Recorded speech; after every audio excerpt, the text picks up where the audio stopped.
Welcome back to What RT Nibs with General Disturbance. This is an SU-130PM.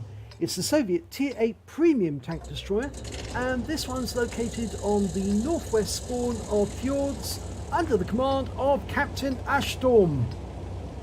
Now this tank, or tank destroyer rather, didn't actually exist. It's basically a speculated design. Based on the SU-130PM chassis, which is also based on a T-3485 chassis. Battle started. Now it's a 113mm gun, the M65S. It's got 520 alpha damage, so it's got more damage than the Scorpion G, and that has made it, many people have come to believe that this is the Soviet Scorpion, but it does have some drawbacks. It's not quite as fast as the Scorpion G. It doesn't have a full gun arc. It can't fire directly behind it. You have to turn the entire vehicle. It can only fire on an arc either side, and apart from that, it's actually quite good.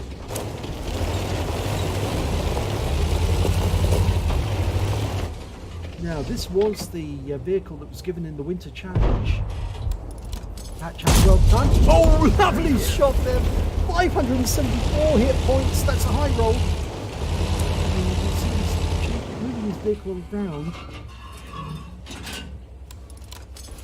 There's enemy in the eastern pass, and there must be more enemy. Oh, T-34, and he trapped him. For the lower plate, 11.48 seconds is the reload time. It's quite long really, but faster than the Scorpion G. And that one went into the engine bay for 533 hit points.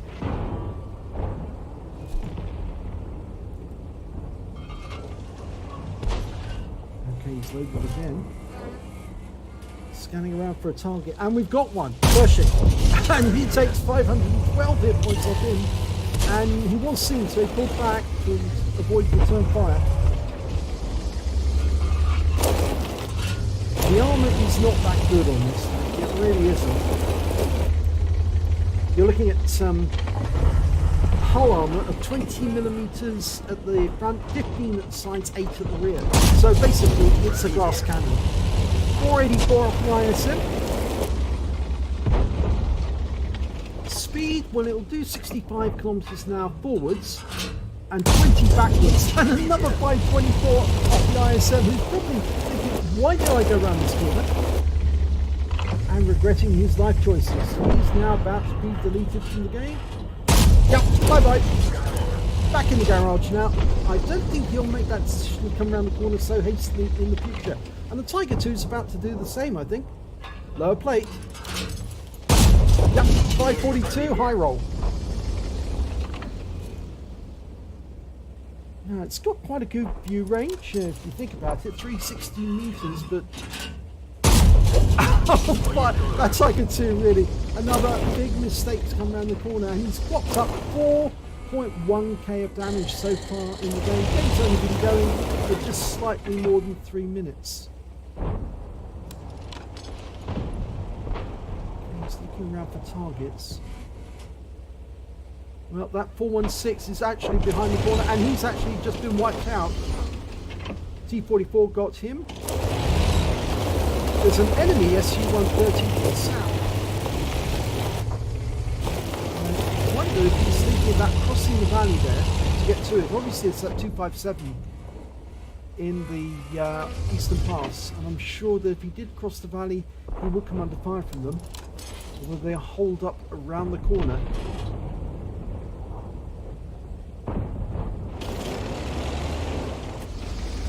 There's a T-54 on that. It's actually in the eastern pass. So obviously he is now going to cross the field and see if he can get some damage. They've killed the SU-130, the IS-3 got him, and I think he's going to see if he can get shots on the 257. Not at the moment.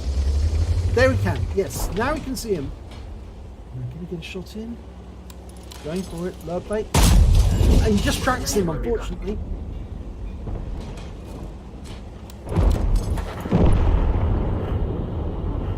Can he get another shot before he goes into cover?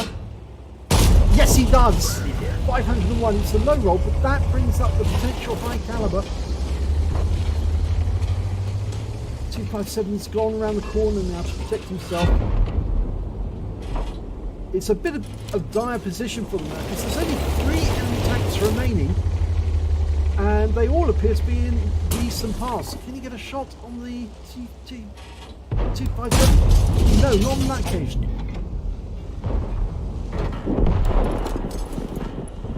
Oh, might be able to get the 40-ton. That's another glass cannon. Yes! And he gets him out of the game. Oh, that's what was hindering his movement. He was rubbing up against the wreck. And it looks like it was the wreck of an IS-3. Oh, the enemy IS-3, isn't it? Or is it? No, it's one of the own. And that's the end of the game. It's all over. 5k of damage. Let's have a look at the end of battle stats. It's a first-class tank for Captain Ashstorm in the SU-130PM, but more importantly, he got his first mark of excellence. He's been playing this only for a short while since he got it in the Winter Challenge, and I think he enjoys it now. He's certainly getting the hang of it. He also picked up a fire effect for getting more damage than the hit points of his own vehicle, the high caliber for dealing the most damage in the battle, and a tank sniper for doing the most damage at least 300 meters. And he certainly earned that, because from his firing position, he was firing shots in both directions to take out the enemy. Let's have a look at the win rate. That was 8542, Super Unicum standard. So let's have a look at the team score. Well, there you go, right at the top of the table, 5,062 hit points of damage, more than double the next highest scorer, which is a T-54 with 2,234. The highest score on the enemy was their Lorraine 40-ton with 2,090. When it came to kills, he was top of the table again. He managed to get 3 kills. There are a few tanks on the enemy team and on his own who managed to get 2. But when it came to base XP, clean sweep, top of the table, he managed to get 1,217 base experience points. The next high score was the Carnarvon with 952 and the Standard B with 866. He fired 14 rounds. He got 12 direct hits, 10 penetration, and damage of 5,062 hit points, of which 1,107 were at more than 300 meters. He spotted 2 enemy vehicles, damaged 7 of the enemy, killed 3 of them, and did 264 hit points of damage assistance.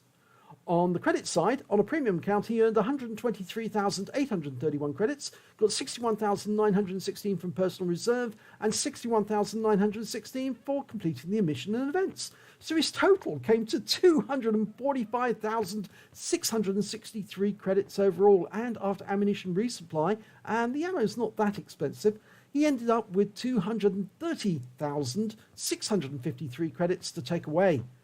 He received 2 bonds, one for getting the high caliber, the other for getting the tank sniper, and he also earned 1,825 XP, 730 for completing the mission events, 183 because this is a premium vehicle, and he had a personal reserve bonus running at the same time for 912. So his total came to 3,651 experience points altogether, and he said it was his first MOE on the Beast. Well, yes, it is a bit of a beast. It's so much like the Scorpion G, just a different sort of like, you just have to remember different handling characteristics, but it does exactly the same as the Scorpion G in terms of laying down extremely heavy fire on the enemy and extracting huge amounts of hit points out of them at long range. So if you enjoyed this replay, please give it a like and do subscribe to our channel, and hopefully it'll be your replay that I'll be featuring in the next video.